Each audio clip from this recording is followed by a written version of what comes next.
안녕하세요. 이재일입니다. 이번 시간에는 지난 시간에 이어서 펜툴에 대한 설명을 추가로 해드리도록 하겠습니다. 지난 시간에 직선 패스 그리기와 곡선 패스 그리기 그리고 패스의 구조적인 설명을 드렸는데요.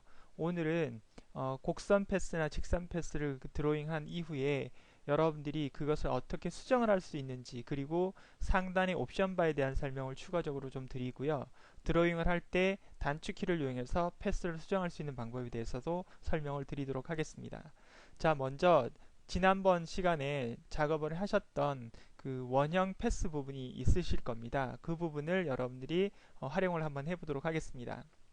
자, 여기서 그 패스를 일단 그리시고 난 이후에 여러분들이 이것을 수정을 하시기 위해서는 펜 툴 하단에 보시면 검정색 화살표 부분이 있을 겁니다. 마우스를 한번 눌러보도록 하겠습니다.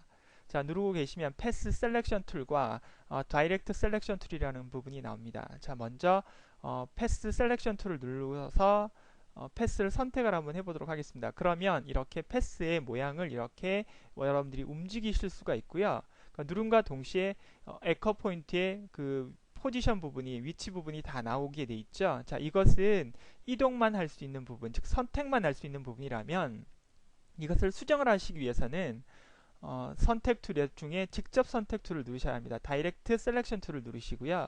그 다음에 원 클릭을 한번 해보십시오. 원 클릭을 한번 해보신 다음에 자, 이렇게 모양을 조절하실 수가 있습니다. 이렇게 핸들러를 움직이셔도 좋고요. 아니면 포인트를 누르셔도 좋고요. 자, 그런데 조금 전에 제가 검정색 화살표인 그 셀렉션 툴, 즉 패스 선택 툴을 눌러서 작업을 한 이후에 다시 흰색 화살표인 직접 선택 툴을 눌러서 작업을 하실 때는 반드시 이 에커 포인트가 다 선택이 되어 있는 상태이기 때문에 부분 선택이 되지가 않습니다. 그래서 반드시 여러분들이 스테이지를 한번 눌러주셨다가 그 다음에 수정하고자 하는 부분을 드래그를 하시던지 아니면 마우스 포인트로 찍어주시면 이렇게 나머지 부분들 선택된 에커 포인트는 약간 색이 채워진 사각형으로 나오지만 선택이 되지 않은 것들은 이렇게 흰색 에커 포인트 모양으로 나오는 부분이 있으니까 이것을 여러분들이 보시고 구별하시면 되겠습니다. 자, 그러면 눌러서 이렇게 움직여 보시면 위치와 모양이 변하는 것을 보실 수가 있고요. 그 다음 핸들러를 잡아당기고 여러분들이 누르느냐에 따라서 곡선의 각도와 방향이 결정이 되는 부분을 여러분들이 아실 수가 있을 겁니다. 마찬가지 하나가 아니라 여러 개를 하고 싶으시다면 드래그를 이렇게 하시거나 아니면 Shift 키를 누르시고 이렇게 추가 선택을 하셔서 여러분들이 원하는 방향대로 이렇게 움직여 주셔도 되겠습니다. 자, 패스를 드로잉하고 완성을 한 이후에는 그것을 수정을 하실 때는 선택을 하고 싶으시냐 아니면 수정을 하고 싶으냐에 따라서 패스 선택 툴이냐 아니면 직접 선택 툴이냐에 따라서 여러분들이 조절을 하신 다음에 수정을 하시면 되겠습니다. 자, 이것이 패스를 만드신 이후에 여러분들이 수정할 수 있는 방법이라고 보시면 되겠습니다. 자, 그런데 이 패스의 모양 형태는 이 펜 툴을 눌렀을 때뿐만 아니라 나중에 하는 도형에서도 마찬가지 패스화 시킬 수 있는 명령들이 있기 때문에 도형을 편집하실 때도 마찬가지 여기에 있는 셀렉션 툴, 패스 셀렉션 툴과 다이렉트 셀렉션 툴을 이용하셔서 수정을 하실 수도 있다, 이렇게 말씀을 드릴 수가 있겠습니다. 자, 그러면 저는 다시 여러분들에게 좀 그 세부적인 설명을 드리기 위해서 다시 패스를 지우고 다시 처음부터 구현을 다시 한번 해보도록 하겠습니다. 자, 이번에는 어떻게 할 거냐면 원형과 직선을 그리는 게 아니라 기하학적인 부드러운 곡선을 한번 그려서 닫힌 패스로 만들어 볼 건데요. 그럴 때 핸들러의 방향을 없애고 추가함에 따라서 모양을 변화시킬 수가 있습니다. 한번 설명을 한번 드려보도록 하겠습니다. 자, 시작 포인트는 원클릭을 해주시고요. 자, 핸들러를 이렇게 움직여서 작업을 했습니다. 자, 그런데 이제 저는 진행 방향을 이렇게 S라인으로 그릴 것이 아니고 급격하게 각도가 이렇게 꺾이는 부분을 작업을 할 겁니다. 또는 이렇게 꺾이는 부분을 작업을 할 겁니다. 자, 그러면 저는 여기에다가 포인트를 찍어서 이렇게 나와서 급격하게 꺾이는 각을 만들어 줄 건데요. 이 전방 핸들러에 의해서 이 모양을 없애지 않는다면 핸들러를 없애지 않는다면 곡선의 모양이 이렇게 급격하게 꺾이지가 않고 어떻게 되느냐 하면 이렇게 따라갑니다. 따라갔다가 다시 이렇게 들어오는 모양이 나옵니다. 한번 해보도록 하겠습니다. 자, 어떤가요?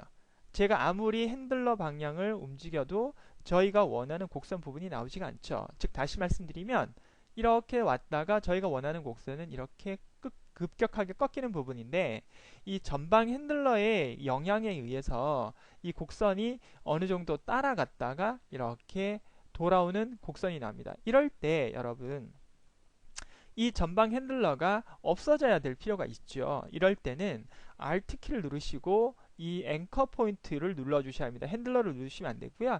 Alt 키를 누르고 앵커 포인트를 누르시면 그 펜 툴 밑에 그 부동어 표시인 꺽쇠 모양이 보이실 겁니다. 이럴 때 Alt 키를 누른 상태에서 마우스로 앵커 포인트를 원클릭을 딱 해주시면 이 전방 핸들러가 삭제가 되고 여기가 다시 출발점으로 리셋이 됩니다. 그럼 리셋이 됐기 때문에 여러분들이 원하시는 각도의 모양을 다시 조절하실 수가 있습니다.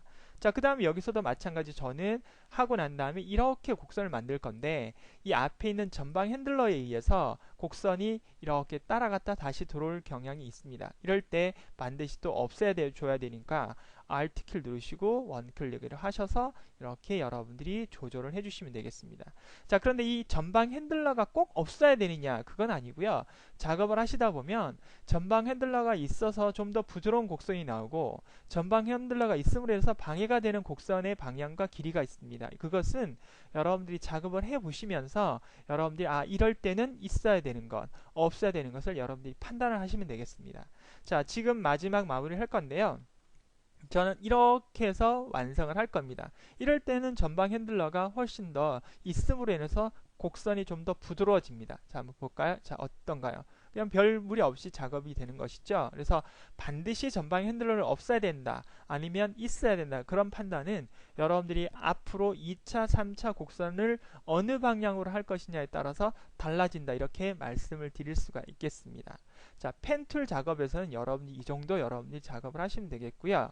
그 다음에 펜툴에서 제가 나머지 부분은 설명을 드리지 않았는데 이 부분들은 여러분들이 보실 때 앵커 포인트를 추가하는 부분, 그 다음에 앵커 포인트를 삭제하는 부분, 그 다음에 프리펜 툴이라든지 컨버터 포인트 툴 같은 경우는 여러분들이 한번 눌러보시면 작업을 충분히 하실 수가 있습니다. 그래서 이렇게 눌러보시면 핸들러를 여러분들이 만들 수가 있고, 만들어진 핸들러는 클릭을 하게 되면 다시 직선화 시키는 거, 곡선화 시키는 것이 컨버터 앵커 포인트 툴이다 라고 보시면 되겠고요. Add 앵커 포인트 툴이라는 것은 포인트를 추가하고 싶을 때 이렇게요, 추가를 하고 싶을 때 이렇게 포인트를 추가하시면 되겠고, 그 다음에 그 딜리트 앵커 포인트 툴 같은 경우는 누르시게 되면은 이렇게 포인트 점이 삭제가 되는 그런 부분이 되겠습니다. 자, 그 다음에 프리펜 툴이라고 말씀을 드릴 수 있는데요. 이것은 여러분들이 그냥 드로잉을 하시게 되면 이렇게 펜 툴이 그려지는 이런 벡터 이미지의 형태가 이렇게 자동으로 그려지는 연필과 같은 현상을 나타내는 부분이다, 이렇게 말씀을 드릴 수가 있겠습니다.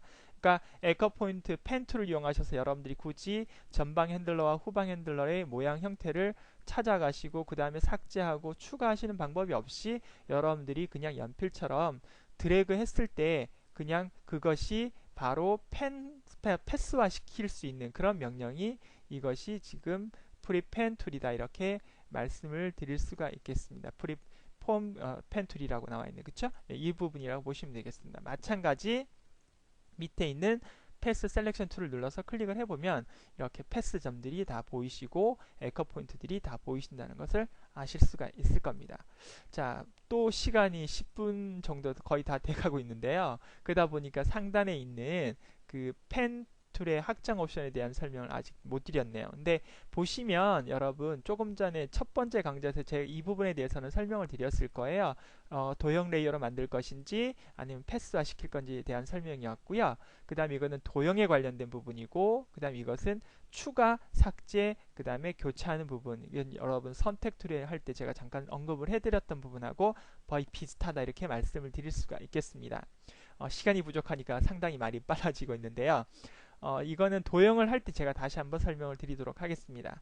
자, 2시간에 걸쳐서 두 강좌에 걸쳐서 패스에 대해서 설명을 좀 드렸는데요.